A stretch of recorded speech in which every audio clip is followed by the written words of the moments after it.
শিল্পী সাবিনা ইয়াসমিন, গীতিকার দুঃখিত। এখনই শুনবেন স্থানীয় সংবাদ।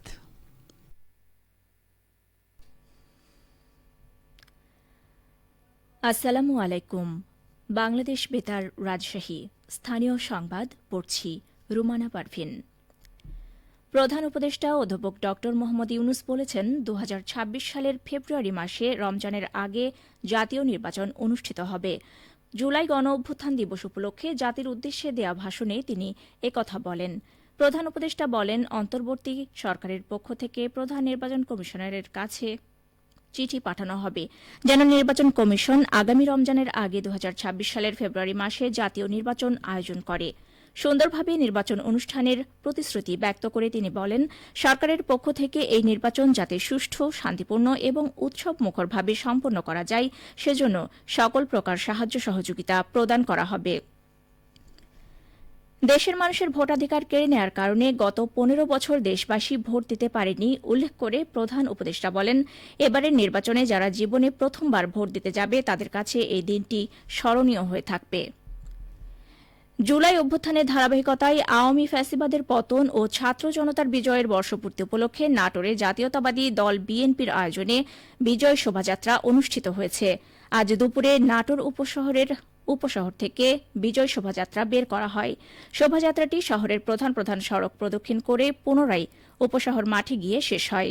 পরে সেখানে এক সংক্ষিপ্ত সমাবেশ অনুষ্ঠিত হয়। সমাবেশে সভাপতিত্ব করেন জেলা বিএনপির আহ্বায়ক রহিম নেওয়াজ। এ সময় বক্তারা বলেন, 2024 সালে আগস্টে দেশে ফ্যাসিস্ট হাসিনার পতনের 1 বছর পূর্তিতে জেলা বিএনপি বিজয় উদযাপন করেছে। অন্তর্বর্তীকালীন সরকার দেশে ভোটের ঘোষণার মাধ্যমে বাংলাদেশে ভোটের মাধ্যমে গণতান্ত্রিকভাবে দেশ পরিচালিত হবে এই আশাই করছি। এদিকে জুলাই গণ অভ্যুত্থান দিবস উপলক্ষে বিজয় মিছিল করেছেন পাবনা জেলা বিএনপি এবং অঙ্গ সহযোগী সংগঠনের নেতাকর্মীরা। আজ দুপুরে গোপালপুর জেলা বিএনপির কার্যালয় থেকে মিছিলটি শুরু হয়। মিছিলটি শহরের আব্দুল হামিদ রোড সহ প্রধান প্রধান সড়ক প্রদক্ষিণ করে জুলাইয়ের স্মৃতি বিজড়িত শহীদ চত্বরে গিয়ে শেষ হয়। মিছিলের আগে সমাবেশে বক্তারা বলেন, ফ্যাসিবাদের ভোটাধিকার হরণ ও গুম খুনের দীর্ঘ 16 বছরের ক্ষোভের বহিঃপ্রকাশ এই গণ অভ্যুত্থান। জামায়াতে ইসলামীর কেন্দ্রীয় কর্মপরিষদ সদস্য ও রাজশাহী মহানগরীর আমির ড মাওলানা কেরামত আলী বলেছেন, যারা নতুন বাংলাদেশ গড়ার স্বপ্ন নিয়ে জীবন দিয়েছেন তাদের স্বপ্ন বৃথা হতে দেয়া যাবে না। জুলাইয়ের শহীদদের আত্মত্যাগও বৃথা যেতে দেওয়া হবে না। গতকাল দলটির কেন্দ্রীয় কর্মসূচির অংশ হিসেবে রাজশাহী মহানগরীর উদ্যোগে 36 জুলাই গণ অভ্যুত্থান ও জাতীয় মুক্তির প্রথম বার্ষিকী উপলক্ষে গণমিছিল শেষে সমাবেশে প্রধান অতিথির বক্তব্যে তিনি একথা বলেন। তিনি বলেন, নতুন বাংলাদেশ বিনির্মাণে ঐক্যবদ্ধ প্রচেষ্টা অব্যাহত রাখা হবে। জুলাই গণহত্যার সাথে জড়িতদের দ্রুত বিচারের আওতায় এনে শাস্তি নিশ্চিত করতে হবে। নওগাঁয় জেলা প্রশাসনের আয়োজনে বাংলা ইশারা ভাষা শীর্ষক 2 দিনব্যাপী প্রশিক্ষণ কর্মশালা শুরু হয়েছে। আজ সকালে সদর উপজেলা পরিষদ হলরুমে অনুষ্ঠানে প্রধান অতিথি ছিলেন জেলা প্রশাসক মোহাম্মদ আব্দুল আওয়াল। উদ্বোধনী অনুষ্ঠানে বক্তারা প্রতিবন্ধী ব্যক্তির অধিকার, অংশগ্রহণ, মানসিক ও শারীরিক বিকাশের উপর গুরুত্ব আরোপ করেন। বক্তারা বলেন, বাক ও শ্রবণ প্রতিবন্ধী ব্যক্তিদেরকে সমাজের মূল স্রোতে সম্পৃক্ত করে জনশক্তিতে রূপান্তর করতে ভাষার আদান প্রদান অত্যন্ত জরুরি। প্রশিক্ষণে বাংলাদেশ টেলিভিশনের ইশারা বাংলা ভাষা পাঠক মোহাম্মদ আরিফুল ইসলাম ও রাজশাহী পিএইচডি সেন্টারের সহকারী শিক্ষক আবু তাহের মোহাম্মদ সাইম প্রশিক্ষণ প্রদান করছেন। বিশ্বব্যাংকের আঞ্চলিক পরিচালক ড ত্রিনা হক বলেছেন, শিক্ষার মূল উদ্দেশ্য মানুষকে মনুষ্যত্বকে জাগিয়ে তোলা।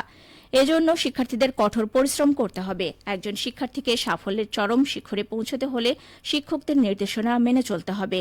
গতকাল বগুড়ার সোনাতলার ভেলুরপাড়ায় এনায়েত আলী উচ্চ বিদ্যালয়ের হলরুমে শিক্ষার মান উন্নয়ন শীর্ষক সেমিনারে প্রধান অতিথির বক্তব্যে তিনি এসব কথা বলেন। তিনি আরও বলেন, বাংলাদেশকে এগিয়ে নিয়ে যেতে হলে শিক্ষার গুণগত মান নিশ্চিত করতে হবে।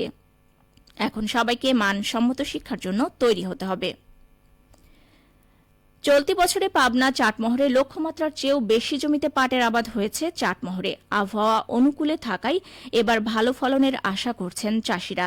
চাটমোহর উপজেলা কৃষি অফিস সূত্র জানায়, চলতি খরিফ 1 মৌসুমে উপজেলার 8,960 হেক্টর জমিতে পাটের আবাদ হয়েছে, যা নির্ধারিত লক্ষ্যমাত্রার চেয়ে 80 হেক্টর বেশি।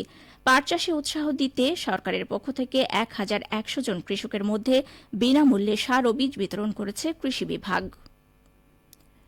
সবশেষে আবহাওয়া।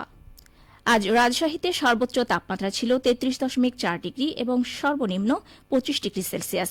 বিকেল ৩টায় বাতাসে আপেক্ষিক আর্দ্রতার পরিমাণ ছিল ৭৪%। রাজশাহী ও পার্শ্ববর্তী এলাকায় আজ সূর্যাস্ত সন্ধে ৬টা ৪৬ মিনিটে। সংবাদ শেষ হল। আমাদের পরবর্তী স্থানীয় ইংরেজি সংবাদ সন্ধে ৬টা বেজে ৫ মিনিটে।